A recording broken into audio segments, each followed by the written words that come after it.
Hi, everybody. This is the lecture on principles of medical imaging.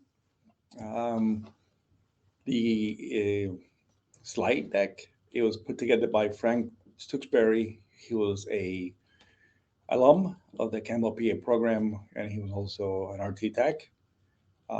Back in my day, before I was a PA, also used to do X-rays back in Florida. So that gives me some street cred. But Frank did such a good job with the slide deck that I figured why reinvent the wheel. So a lot of slides, but a lot of them are imaging slides. So don't fret. So we're gonna basically talk about conventional X-rays, fluoroscopy, MRI, CT scan, ultrasound, and nuclear medicine. So conventional radiography, or X-rays, or films, all kinds of different ways you can say it, but basically X-rays.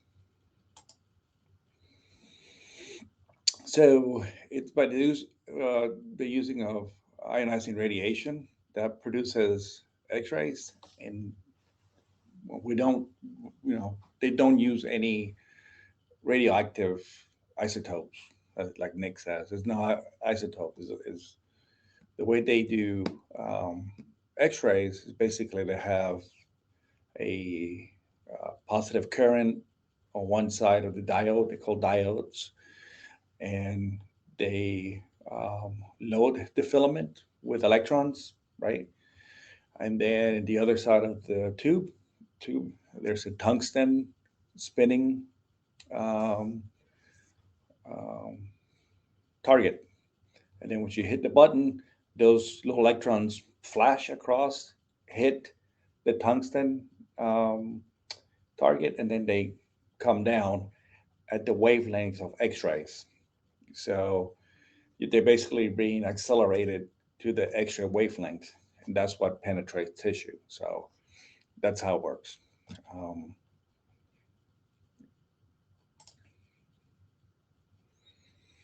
so films and chemicals are used to develop and fix the X-ray images, although that is almost non-existent because everything is digital these days.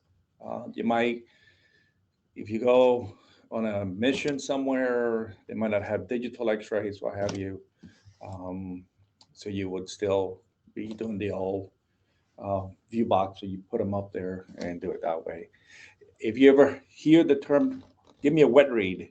A wet read means back in the days, um, it was an X-ray that was needed urgently. The X-ray tech would literally take it out of the machine, still wet, put it in this aluminum frame, and then put it up on the screen wet because they didn't wait for it to dry or fix. So the provider could have a quick read of that. It's called a wet read if you still hear that. Mhm. All right. This is the old um, developer machine. Um, Cassettes are still the same. That's a view box right there. Um,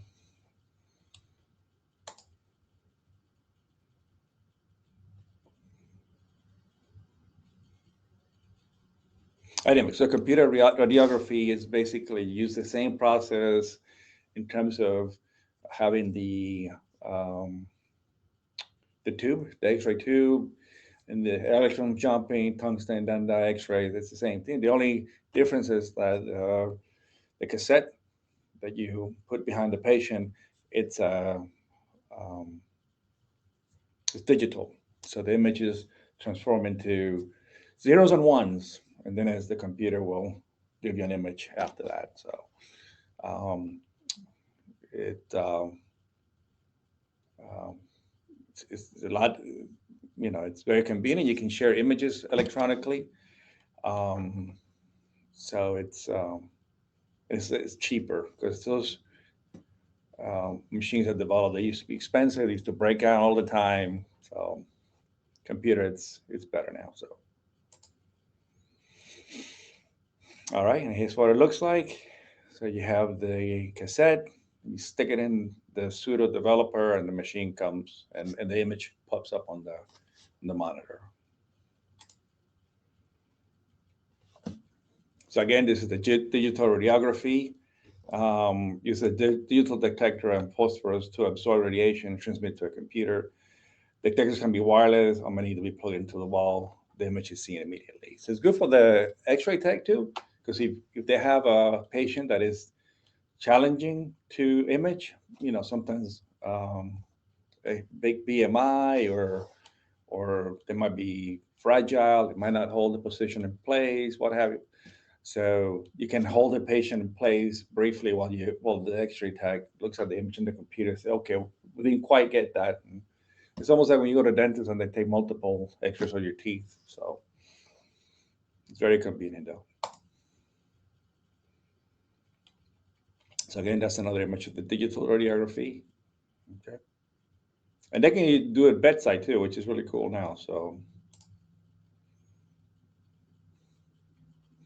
direct digital radiography uses a digital detector that absorbs radiation and digitizes the image using phosphorus and computer software. The detectors can be wireless, like I said, connected to a near zero time login processing image. So super quick, convenient, sometimes it's a lot cheaper on the practice of the hospital. Again, you don't have to wait to see the images or report. Reports can be 2 to 3 days or longer to reach a physician's office. Film can be housed in the department. Direct radiography image in the computer. So you can, back in the days, you have to have all these films stored on the walls, and it took a lot of space. Um, so if it's digital, you can pull them up right away as quickly as going on a folder in the computer and pulling up files that way. So some terminology. Image is a universal term for modalities that describe radiographic exam, right? So it could be a CT, it could be an MRI or an X-ray imaging, right? Advanced imaging, sometimes we talk about plain films, that's just regular radiography. We talk about advanced imaging, that we talk about CT, MRI, maybe ultrasound. So cassette is what holds the film or imaging plate, and the imaging plate is a place with the phospho, typical phosphorus added to absorb radiation. These are plates in the readers where laser and light pulls the image from the plate. The image converts it to digital information. It's in the computer for viewing. So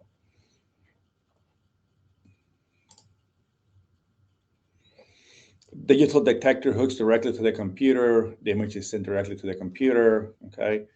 Study or examination, you can do it both ways. Contrast, a substance injected or administered directly to make structures more visible. Examples of barium or iodine. Um, some places that I don't think they do it anymore, but I started doing emergency medicine. If you were doing a abdominal CT, they wanted the triple contrast, and that was IV, oral, and rectal to get really good contrast of the structures in the abdomen. As the CT scanners have become more advanced and they can take thinner slices, the threshold for having triple contrast has gone down. Um, so that's a good thing, right? Dye is what you call late term for contrast. Flat plates, a conventional radiograph for plain film of the abdomen with the patient supine. That's when you lay him down on the table, you slap a plate underneath, and you X-ray through the body onto the plate.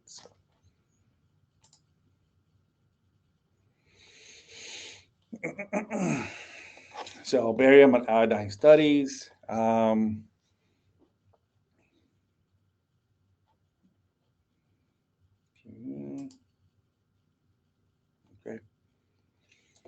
So when we're looking at an X-ray, look at the image. I see the patient's anatomical position. We're looking at the image correctly. The patient's right side will be on the viewer's left side, and the left side will be on the viewer's right side. The proper way to view the image. All of the RT tags will put a right or left marker on the films to even orient you even more.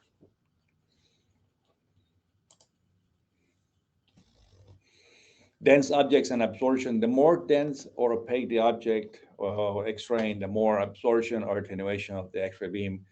That means the dose is higher to the patient. The more radiolucent the object is, the less absorption, the dose is lower to the patient.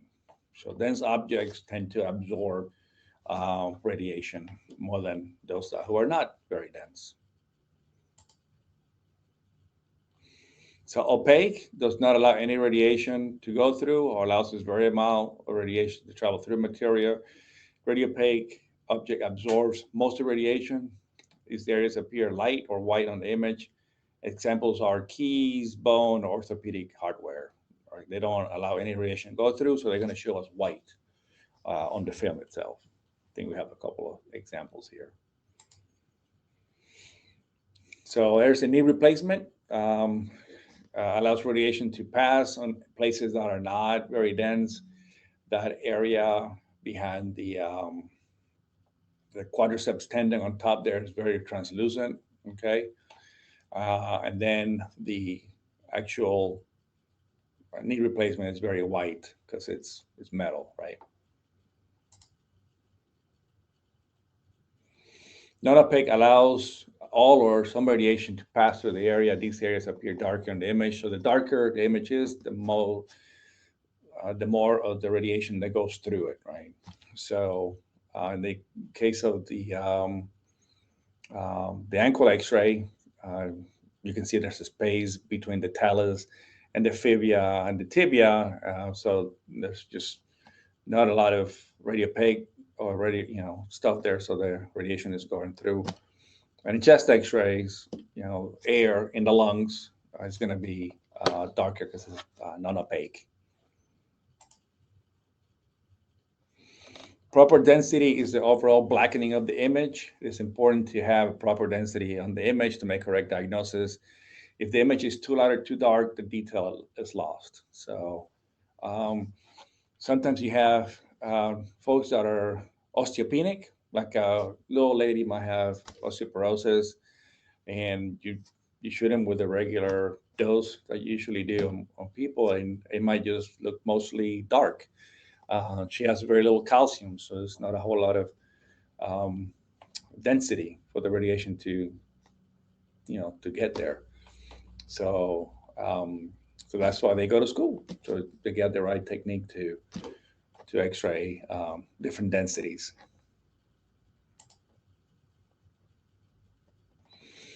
So correct image density, sufficient density or darkness of the film is needed to make correct diagnosis. If the image is too light or too dark, you cannot make an accurate diagnosis.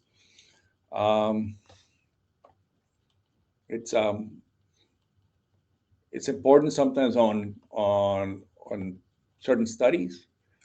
For instance, when somebody has a fush injury, right, fallen out, stretched hand, you always worry about a navicular fracture, right here, and that's what you call the snuff box tenderness, which hurts, right?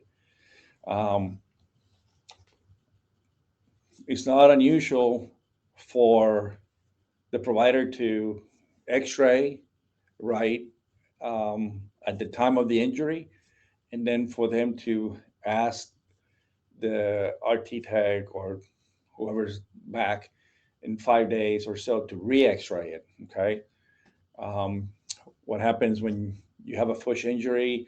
Sometimes there's enough inflammation in the area that if you have a fracture in the navicular, it will not show on the X-ray because everything's being compressed. Okay,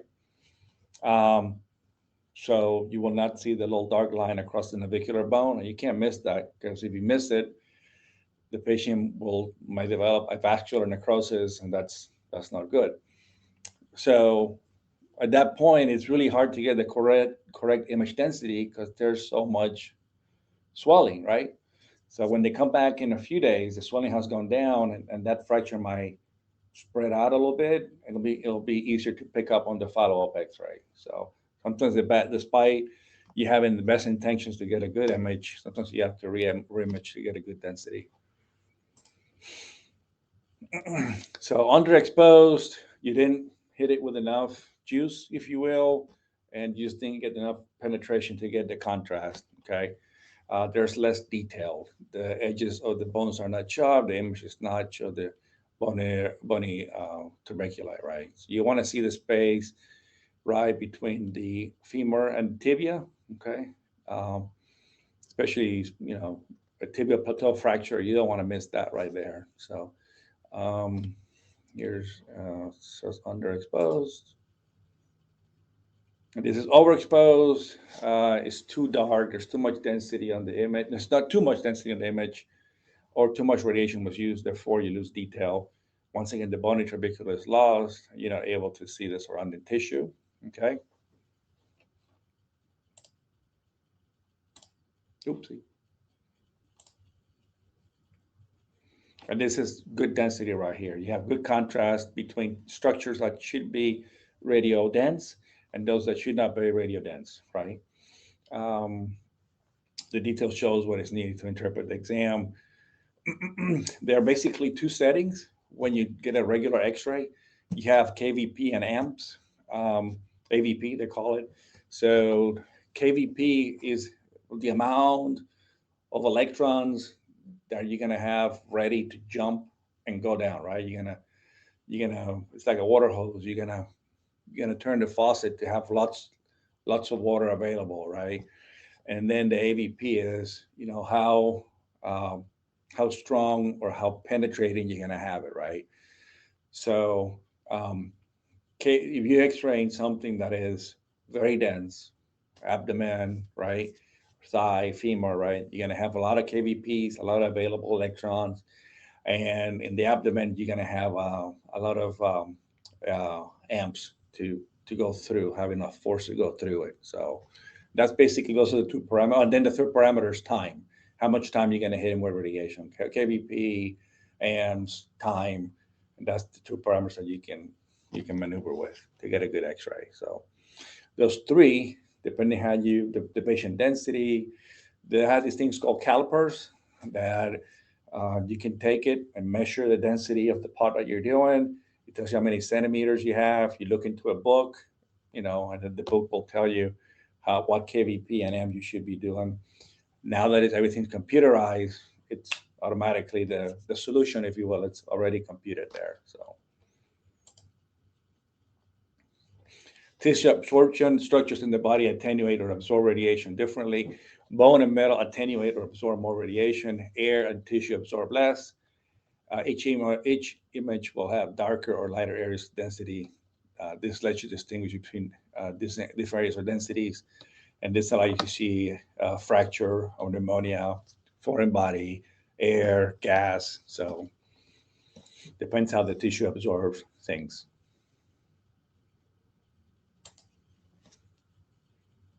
For the five basic densities on conventional radiography, you have air, which would be dark as dark. Fat is gray. It's kind of grayish. It does let a good amount of radiation go through, but it's still dense to sort of reveal itself. Soft tissue or fluid, it can have different gradients of how it looks. Calcium is pretty dense. Um, if you see a bone that's supposed to be uh, on the white side and has areas of darkness that were not supposed to be dark, then you worry about lytic lesions or bone cancer, things like that. And then metal, a lot of gunshot wounds, they'll show up on the regular X-ray. Some people get shot up with BB guns, and they just keep them the rest of their life. You sit there. So again, air appears blacker on the radiograph. The lungs appear black because they are filled with air, less radiation or absorption. Okay.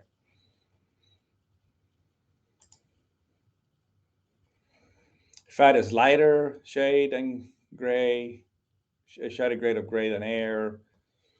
So fat in the axilla, you know, um, let's see here.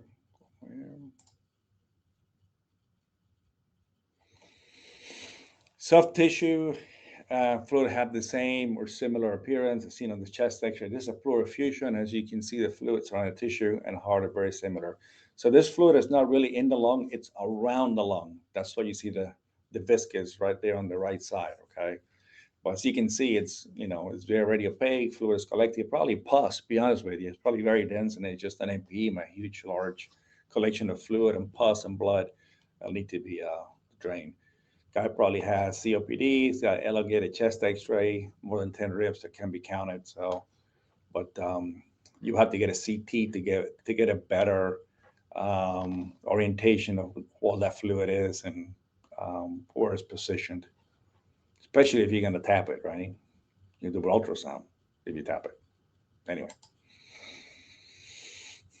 All right, calcium can be seen in bones, appears lighter or white in radiograph. Bone absorbs more radiation. Sometimes people will start calcifying their tendons, and it, it can be confusing because if, say, this patient fell on the right shoulder, right? Are we thinking, is this a calcification of the tendon, or is this a little fracture that this patient sustained from the fall?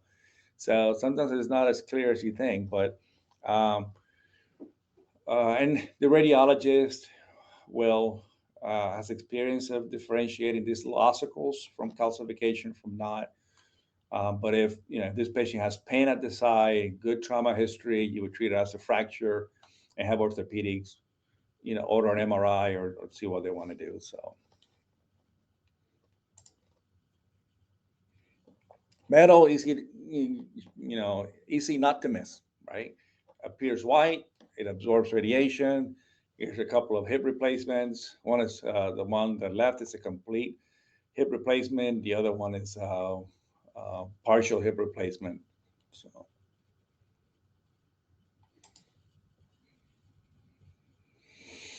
and here you can see a fracture of the radius and the ulna. This translucent line across the radius and the ulna. You can see it right there. The bone is missing at the fracture, so the radiation will not be absorbed. This causes a dark line to form. You see it right there. This is a non-displaced fracture of the radius and the ulna. Most times, if they're not grossly displaced, they get a full posterior splint, so they don't doing this.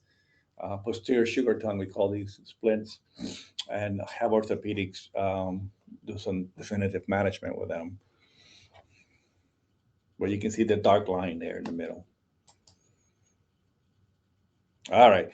So this is from a foot injury. This is a child. You can see the epiphyseal plates have not closed already. This is a common fracture in kids. Over here, there are displays and the fragments are overriding one another. So because there's more density, bone over bone, it'll show wider than the rest of the bone. Okay. This kid will have to have some procedural sedation. Ortho will have to yank on it and splint it and follow up in the clinic. So. Well, that's why it looks wider there, is because you have bone over bone. So this is a pneumonia, lobar pneumonia in the right lung. The area is wider and denser than a normal field. It's just right there in the lingula, right? Lingular pneumonia, probably gram negative, right? Right brainstem, and that's kind of what it looks like. Almost, it could be a walk-in pneumonia, if you will. So when you radiate somebody, radiation is going to take one of three fates, it says here. It's going to be either scatter, absorbed, or transmitted by the beam penetration. Okay. Scatter occurs when the X-ray photons hit the matter and part of the beam deflects or scatters in different parts and sections. Scatter is not useful. Some scatter radiation makes it to the image, thus decreasing the contrast and sharpness of the image.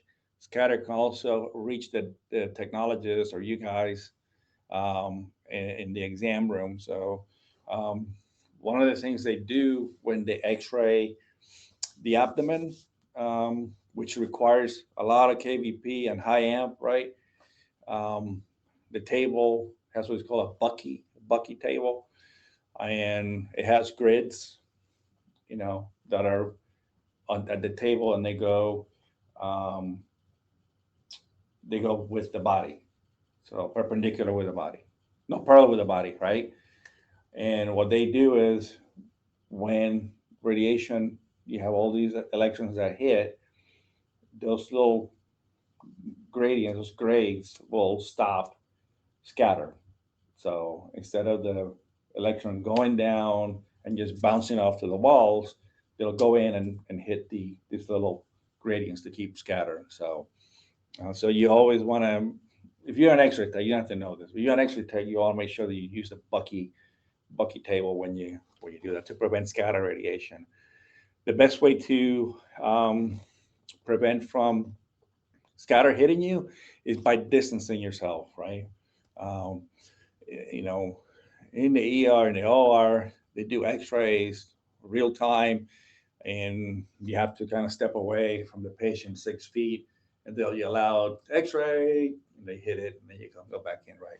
The radiation only lasts for those milliseconds. Radiation doesn't last for hours. There, it just hits it, boom, and it's gone. So, but the distance is the best way to protect yourself from scatter radiation. X-rays can be also absorbed by the body. The photons pass through the body at different parts and absorbs radiation differently. The lungs being full of air do not absorb X-rays and show up black on the X-ray. Bone is thicker and more dense, so this absorbed radiation does showing up on the white in X-ray. Low energy photons are more likely to be absorbed by the body than high energy photons, right? So some of the body will receive that radiation and will keep it, right? And the danger with that is that it can affect your DNA, right? If you affect your DNA, you might start triggering um, cancerous mutations in your DNA. You end up producing cancer cells. So that's what the danger with absorption of too much radiation stems from. Transmitted radiation penetration is part of the beam that has to penetrate the part that is being X-rayed to make an image. As mentioned in the previous slide, some of the X-ray beam will be absorbed by the body or scattered. The thicker part there will be more scattered, so more radiation is needed to penetrate the part to make the image, right? So, like I said briefly, the bigger the part, the more radiation you're going to need, the more kVp, the more amplitude you're going to need, the more time you're going to need to X-ray the patient. So um, those those factors have to be considered when you're trying to penetrate the part, right? Because at the end of the day, you want to get through and see what's going on with the tissue.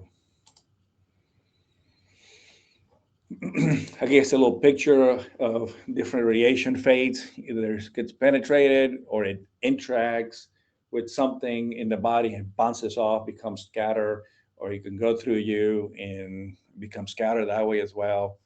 So those are the three fates of radiation. So, but the one that is diagnostic is the one that is absorbed or transmitted. So, so radiation safety is hugely important, and you think about you're going to use as low as reasonably achievable, right? You want to make sure that you don't have to re-X-ray patients because it's cumulative. The effect of X-rays um, it adds up. You know, it's like a bank. So you want to keep that down. You want to be careful with pediatric patients. Their cells are rapidly multiplying as they grow. Rapidly multiplying cells, you hit them with radiation, it might actually start to um, interact with the DNA and cause cancer easier in kids. Pregnant, the same thing. You don't want to have X-rays to cause any teratogenic effects on the fetus. Provider safety is huge. If you're an X-ray person, or if you're going to work in the cath lab, um, you will wear a dosimeter. That's what they call it. It's like a little badge, and you have to submit the badge at the end of the month. And the lab will tell you whether your exposure for that month has been okay, right? If you have been exposed too much to ionizing radiation, they'll yank you out, and they'll give you they give you a break to make sure that your dose doesn't get to the dangerous levels. So it's something that is monitored very closely. So make sure the benefit of the procedure outweighs the risk of radiation exposure to the patient, right? Too much radiation might increase the risk of cancer in years to come. We just talked about that. So pediatric patient safety is very important. They're more sensitive to radiation because of the rapid cell multiplication. Radiation lasts for a lifetime. One of the things that sometimes parents don't quite think about irradiating their kids. I mean, they have good intentions, but um, for instance, when they come in and they want a CT of Johnny's head when they fell down, when you explain to them, the risk of Johnny having a head bleed from a little fall in the park is minimal, astronomically low, and even if he has a little bleed, it's going to serve on his, you know, take care of it on his own. Versus me radiating Johnny, is going to increase the risk of him having a brain tumor 20 years from now. So once you explain that to the parent, the risk, they just, and give him a plan. Johnny gets vomiting, altered mental status, not doing well, bring him back, and then we'll X-ray him. So sometimes I tell them, if it was my kid, sometimes that gets it in. But sometimes you have to do X-rays. Kids that have a suspicion of appendicitis, we we started doing ultrasounds first, right? Because it's not radiation. If you detect it, great. The kid did not have to be radiated, and you can take care of that. The only problem with doing ultrasounds for appendicitis is it doesn't catch all of them, right? I've had a couple of patients when I worked at the Pete's ED that they came in and said, I'm a high white cell count, rather quarter in pain, vomiting, and I'm like, well, sure sounds like it. So I do an ultrasound. The ultrasound will be like, you couldn't find the appendix. So you're like, okay, well, I guess the suspicion remains high. So I'm going to have to CAT scan your kid. So, and then it shows up. So, but you always want to be cognizant of kids and the risk of cancer when you irradiate them. Pregnancy is another one. Usually, the first trimester is the one you really, really don't want to irradiate. Most of the organ formation happens in the first trimester. So, that being said, um, some patients that are in multi trauma accidents, the whole adage goes save the mom, save the kid. That holds true. So, you're going to have to get the CAT scans to make sure mom can stay alive and support the fetus, right? So, another conundrum is the pregnant patient that comes in with a high suspicion of pulmonary embolus, because pregnancy is a risk factor for pulmonary embolus. So, and it goes back and forth. I usually talk to radiologists on duty and say, I need to rule out this pregnant patient for a P. Which way you want me to do it, right? Some would say, well, the dose to the fetus with a regular CAT scan is not as high as you think. So they just do a CT, right? While other radiologists would like to do a VQ scan, which is not quite as high radiation dose, um, although it does have some limitation with a VQ scan. And you'll learn that in pulmonology. So pregnant patients and you need to do any advanced imaging, just talk to the radiologist you're attending to see which way they want to play it. If a pregnant patient has a musculoskeletal injury, just shield the belly really well, and you're usually okay with that. So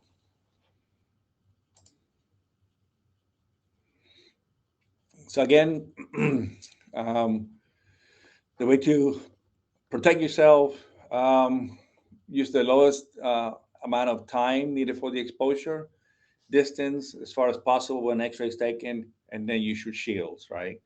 Um, Sometimes you're helping the orthopedic surgeon in the OR, and you have to hold, say, a tramalleolar fracture, where you break your ankle in three places, and you have to hold it while they do the X-ray.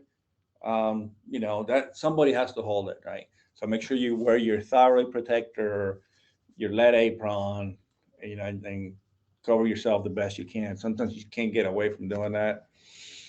If you're working again in orthopedic in the ER and you're resetting Johnny's arm that had the Colles fracture, you're gonna have to probably use a C arm, which is a specific X-ray. It's a fluoroscopic X-ray that you take repeated X-rays to make sure that the bone came into alignment. Again, where you're shielding and try to X-ray as little as possible to get what you need to do.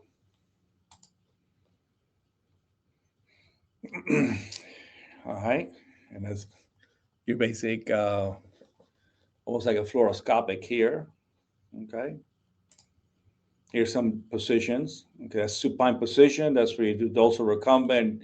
You do the KUB, which is the kidneys, uterus, and bladder. That was the old standard when you look for kidney stones.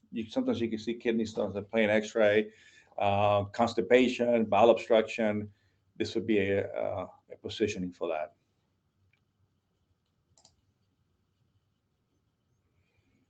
Prone position is a ventral recumbent. That's more in terms of what you're looking at the lower ribs. You want to get a better image of the lower floating ribs.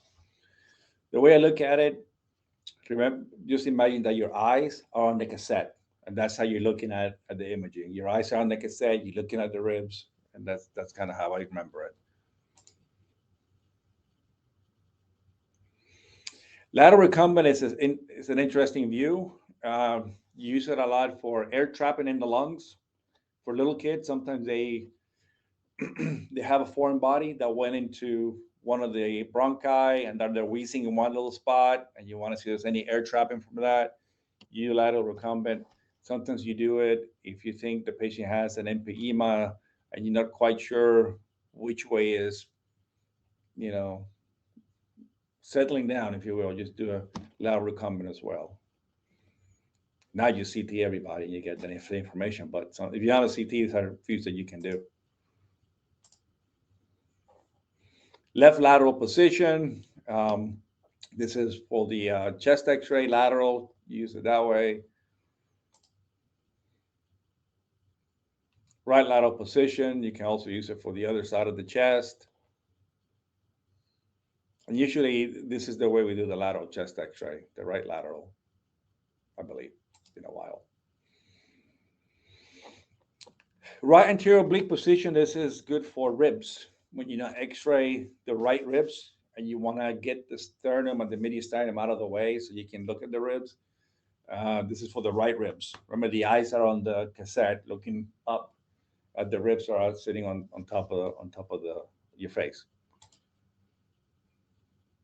And you look at the other ribs, same thing. Just turn them the other way, left anterior oblique, to see separate the ribs as you take the X-ray.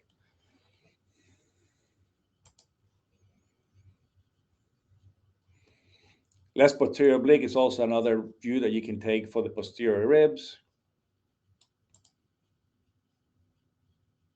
And again, right posterior oblique to look at more of the rib areas.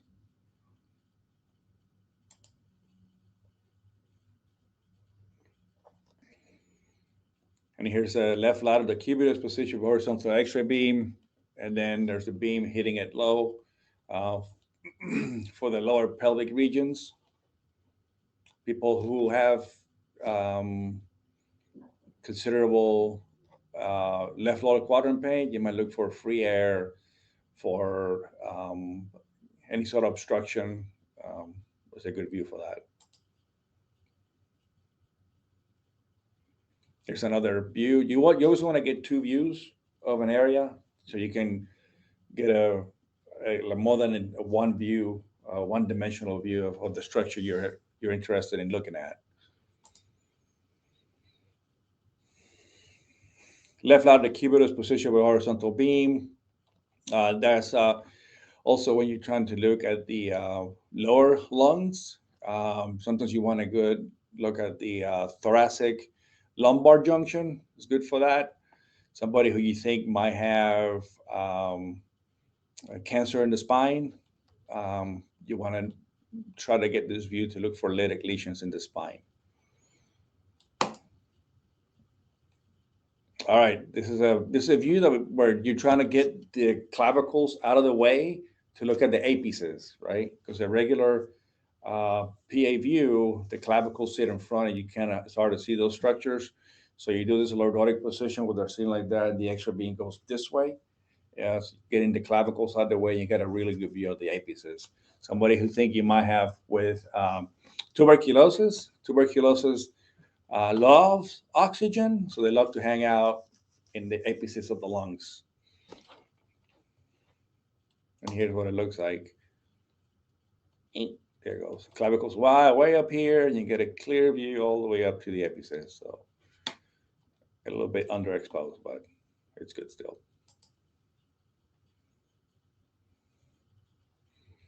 And here's your regular chest X-ray, right? Shoulders forward, chin up on the thing, okay?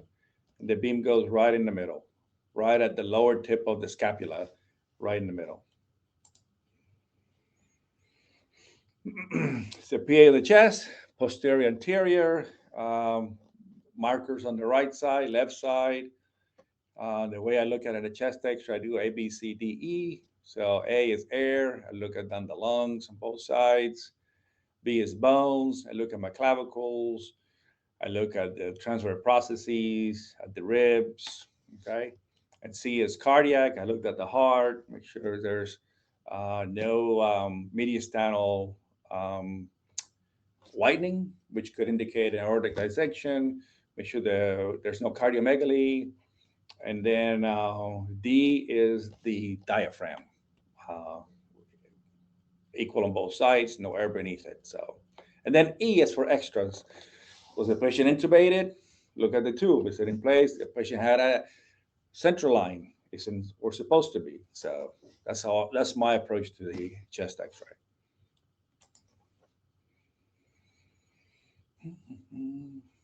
And this is the AMP view. AMP views are used mostly when the patient cannot go to X-ray and the X-ray technician comes to the room.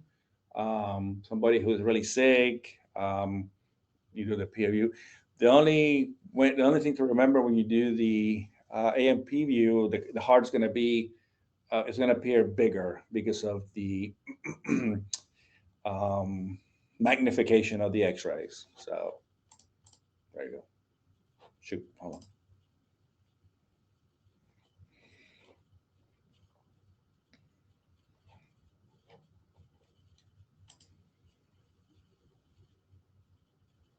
So yeah, like I said, you want to have two views always, so they can um, confirm what view shows. In musculoskeletal, so a lot of times we get oblique views, so we get three views to see to make sure that we can see the fracture or the abnormality in three dimensionals if you can. So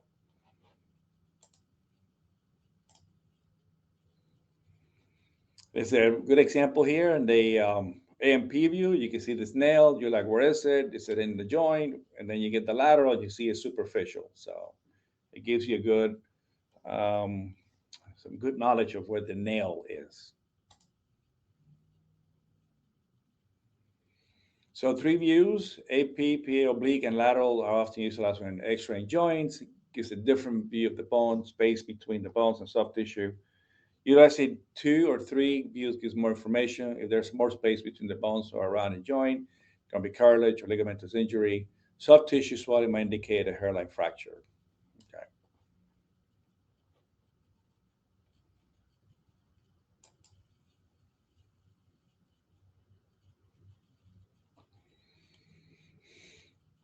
So the X-ray, the X-ray will have a central ray, and that's where you aim it, right?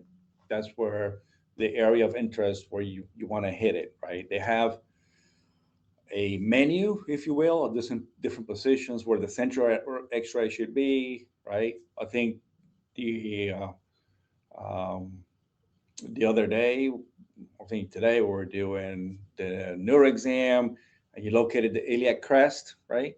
So when you do lumbar spine X-rays, that's where the central ray goes, and the top of the iliac crest, central line, and that's where the central beam would go. And then you collimate. Collimate means you adjust the X-ray to go big or go small. You always want to collimate, right? You want to keep the radiation to what you need. Don't let it go everywhere. So direction of the X-ray beam, the technician knows exactly where to hit it. Bing. Is it lateral decubitus position? Air fluid level, sort of air trapping going on there. Okay, see the little arrows at the top? That's some air trapping, probably a little foreign body in this kiddo.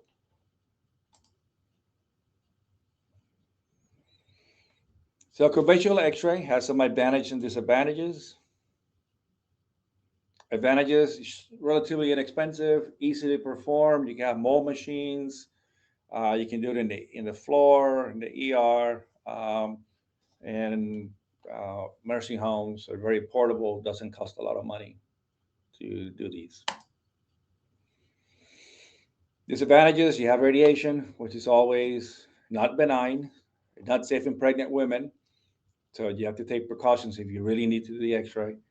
And then you should be used cautiously in pediatric patients. And the kids, you also shield them too, right? Make sure that you shield their laps when you do any sort of X-rays in the extremities. So they're growing. But mainly it's good for bone and some soft tissue. Here's what an X-ray thing would look like.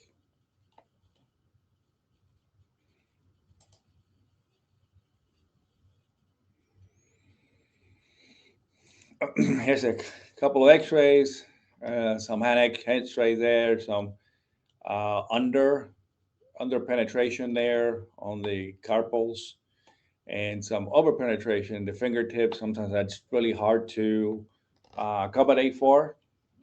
Depends on what the provider wants to answer. If they're more worried about a foreign body in the fingers, then the technique will need to be adjusted for lower kVp, lower amps. If it's more of a technique we're interested on a navicular fracture, then you want to adjust the technique so you're looking at the carpals a lot better. And this is a C-spine X-ray. It's a really good C-spine X-ray. You want to count up to the T1 level. So 1, 2, 3, 4, 5, 6, 7, 8. Good job. So you got all the transfer processes. It's a good X-ray. So fluoroscopy is, sort of the next level of radiography, right? Uh, before CT scan, fluoroscopy was the thing.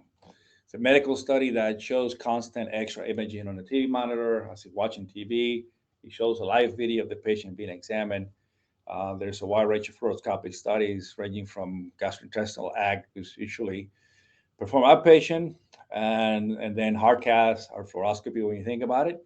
And fluoroscopy can be used during surgery, may require surgery or admission to the hospital.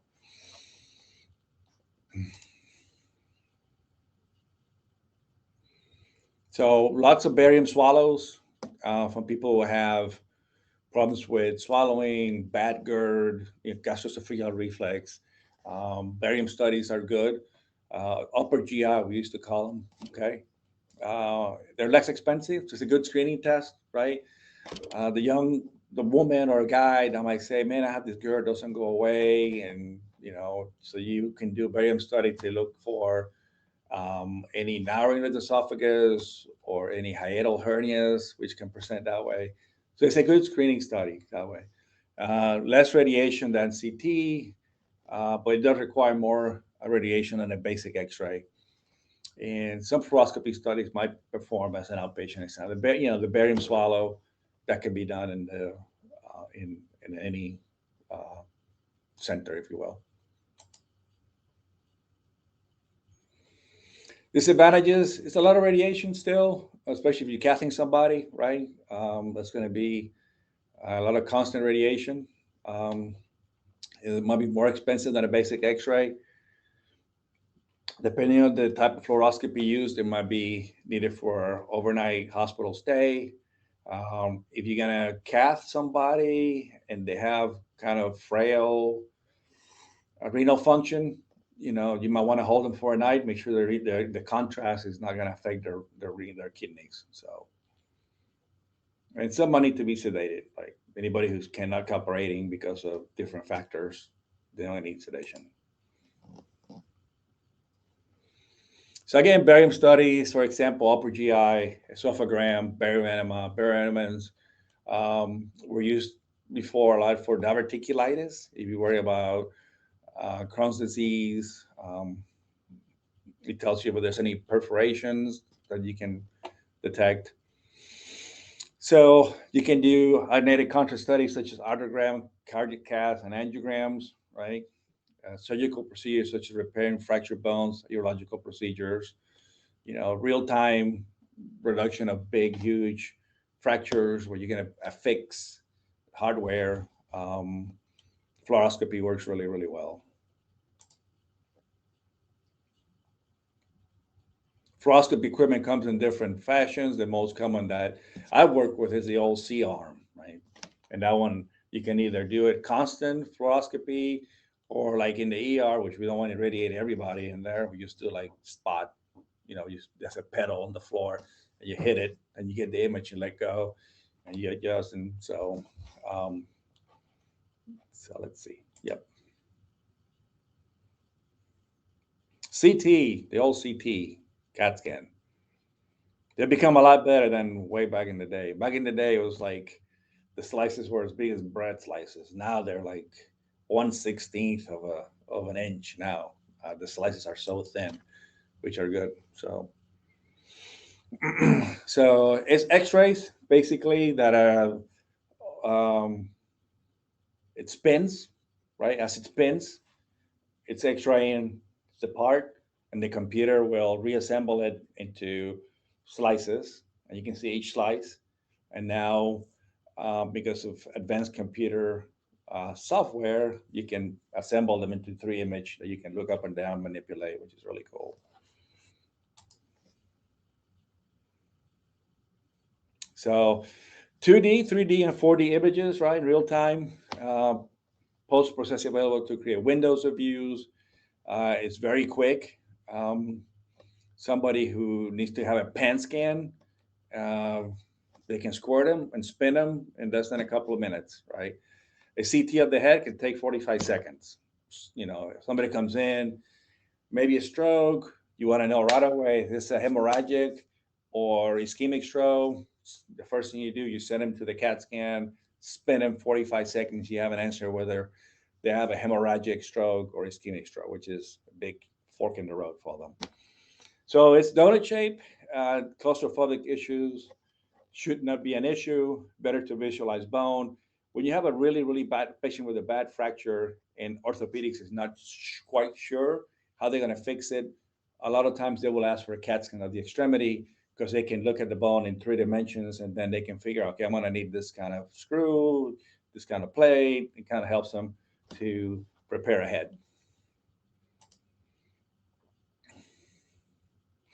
So it's expensive, literally speaking, a lot more radiation, right?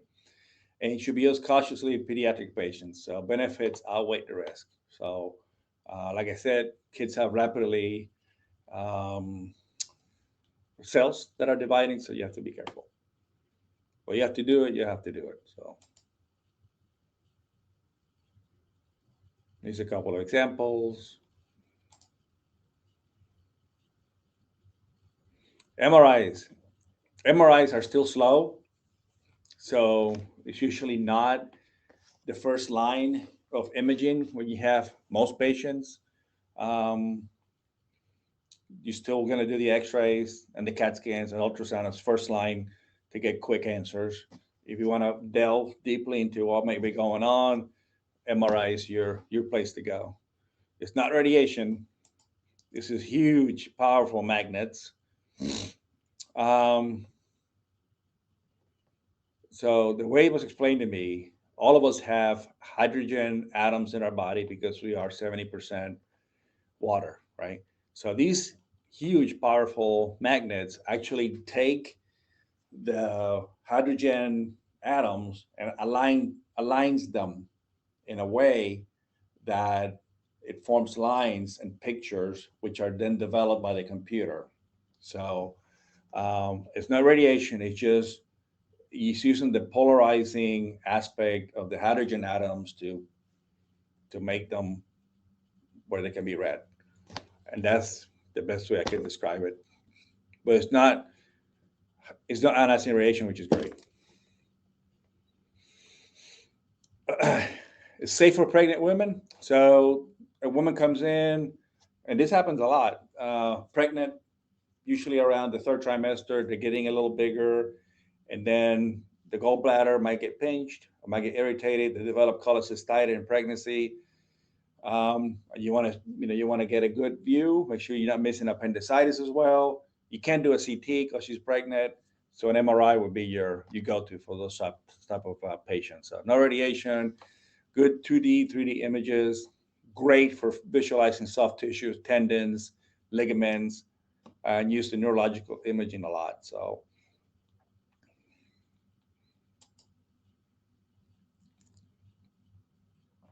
it's super expensive. Um, the cheapest place that I know that you can get an MRI is $750 out of pocket. If you add contrasted MRI, it's a lot more money, what have you. It is slow. Um, a head CT, a head MRI probably take about 45 minutes just to sit there in this tomb and just wait for it to go. Like I said, it's very claustrophobic. Um, if you're planning it ahead with your patient and he or she might be a little anxious, it's okay to give them a little anxiolytic before they go in. Say, here's a little Valium. Go ahead and take it 1 hour before you go in, and then you won't be so claustrophobic in there. It's claustrophobic and it is loud. It makes a loud clack clack clack clack clack clack noise that can be very, get me out of here. So in younger children, it's hard to get them to sit still. If you really need the MRI on a kid, you might have to sedate them, a little Versed, and just sort of Midazolam, put them to kind of chill out while you do the exam because it takes a while. It's very loud, so but it's great in terms of the imagings are bar none the best that we have right now. So again, it's a very strong magnet. People with metal, you want to stay away from it. Some hardware now is MRI safe. You want to make sure that's the case before you go on the MRI, because then you can have that thing come out of your body. It's just not good. So patients who have worked with metal or welded and may have metal in their eyes, they need to have a facial X-ray before an MRI to make sure they have metal in their eyes. So when you get an MRI, most times you're going to have a very lengthy list of questions that the tech will ask you, and they'll probably ask you about 3 or more times because they want to make sure 100% that you don't have any metal that is going to cause harm during the exam. And that's okay. Be patient. They're doing their job. They're going to make sure that you're safe for the MRI. It's cool.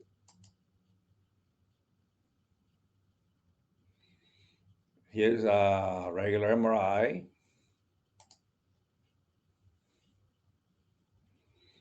And I think this is an open bore MRI. They have open MRIs now for for people who are super claustrophobic, or some people are big. They don't fit in the regular MRI, so you have to use the open MRI. Here's some images of the MRI. Here's a nice knee right there. Showing all the structures.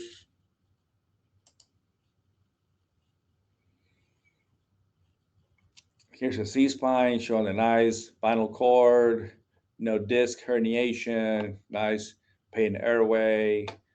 Everything looks honky-dory with this cervical spine MRI. All right, advantages and disadvantages of ultrasound. Ultrasound is less expensive than most things. It's widely available. Heck, you can put it in your phone now these days, right? So no radiation, so safe for pregnant, childbearing age, patient, and children.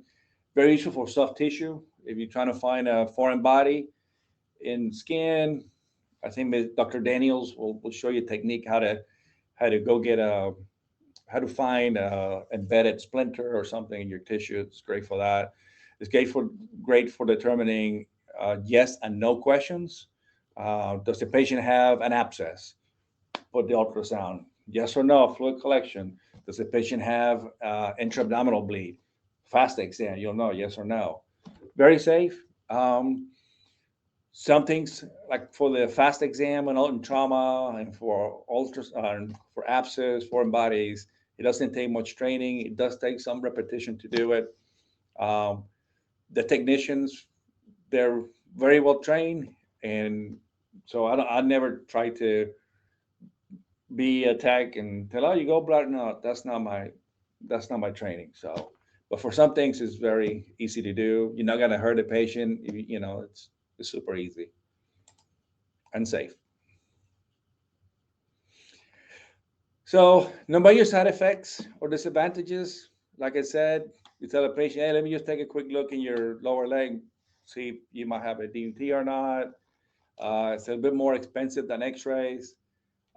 Patients need to be screened prior to imaging. Um, Sometimes a patient who may have an ultrasound for gallbladder, you want to make sure they haven't eaten in a while because you want their gallbladder to be full. So some things you want to screen by the patient before you examine them with an ultrasound, or the tech examines it with ultrasound. So OB ultrasound, right? Um, 20 weeks is usually when you do the anatomic full OB ultrasound. Okay.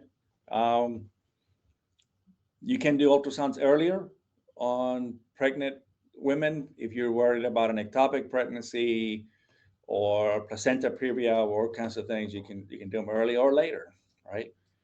Um, Ultrasound to evaluate for DVT, and a carotid ultrasound can also be good when you're admitting somebody for a, a stroke workup, right? You want to look at the carotids for any plaques or obstruction in the carotid. So,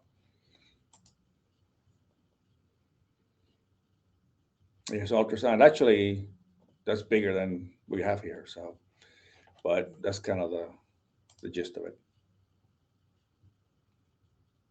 It's a baby, and now they can do the 3D. You can see the baby smiling and all that. That's crazy. All right, so attenuation is decreased intensity of the sound beam as it passes through a structure, causes absorption, scatter, or beam divergence, right? So it's echo, right? It's sound. The sound's going to go down, it's going to bounce back up, and the transducer is going to receive it. Computer's going to do its magic and put an image up there, okay? Um, Doppler ultrasound, it's an image that you're going to look at blood flow when you do an echocardiogram. Dr. Daniels will show you what that means. And the blood flow will appear as in red going away from the probe, as blue going towards the probe. And depending where you put the probe, you can tell how the blood flow is going through the different valves and structures of the heart. So, gel, you need gel. Gel is a material that will make the sound. Remember, the more solid the material, the greater the sound is going to travel through. So, gel is more dense than water, more dense than air. So, the sound is going to travel way better through gel. Be generous with the gel. I know the patients be like, there's a lot of gel. It's like, I want to get a good picture. So, they have gel warmers. If they have one of those, it's nice to have a gel warmer. All right, so echogenicity is the ability of tissue to reflect and transmit ultrasound waves surrounding tissue. So bone, of course, is more echogenic, is solid. Transducer or probe is the actual instrument that you're going to put on the body, on the gel to get the image. Nuclear medicine. All right. Nuclear medicine is the radioactive materials are injected, inhaled, ingested in the body to make an image. And then a camera, right, is going to receive the picture from the body. So the body is actually giving out the picture, and the camera is just in there taking the image from the radioisotope or the radioactive material. So uses a very small amount of reactive material, so the radiation dose is fairly fair. Images differently than other modalities to help reduce diagnose cancer, heart disease, gastrointestinal disease, and conditions.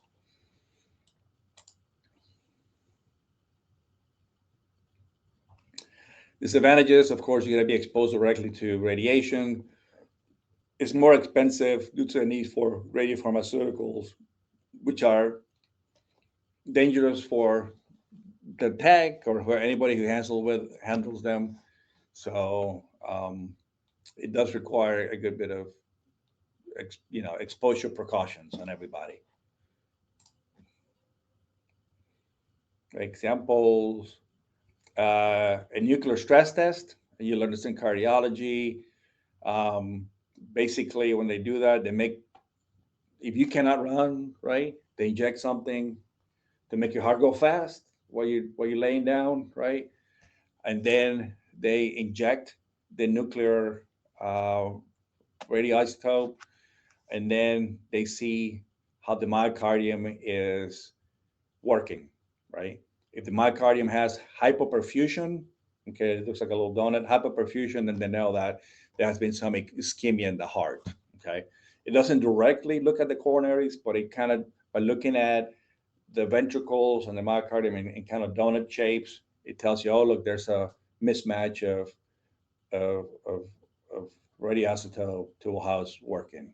So in cardiology, you'll hear all this. VQ scan is basically a ventilation perfusion scan. There should not be a mismatch, right? So they have them inhale this radioactive material, and then the camera takes a picture, and they see just to make sure that all the radioactive material has gone to all the places. If there's a mismatch, then that gives you a suspicion for a pulmonary embolus, a VQ. And they give you probabilities. They don't tell you positive or negative. They tell you either 80%, 10%, 15%, which makes it a little like, but it's less radiation than other things. Thyroid scan, of course, you want to see how the thyroid is working. If you suspect somebody has a malignancy, you look for hot spots in the thyroid bone, somebody with bone cancer, multiple myeloma. You look for hot spots in the bone, and the gallbladder also for biliary cancer is a good screen. All right, I'm back, and this is the nuclear camera, if you will, right? So they stick you in there, and the camera looks for hot spots in your body, and this is what the um, image looks like, right? So this person here has a lot of black along the spine, so that person probably has metastasis of cancer to the spine. And over here on the right is the VQ scan, and they take different pictures and they look for perfusion, ventilation mismatch. And the left anterior oblique, you can see there's a mismatch between the left lung and the right lung. There's a high probability the patient has a pulmonary embolus right here.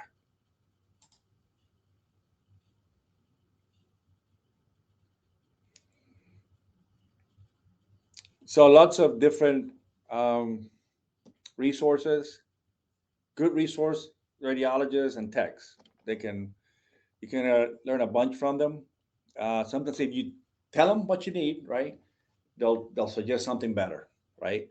So it's okay to learn, talk to them, figure out what you think, talk to your colleagues.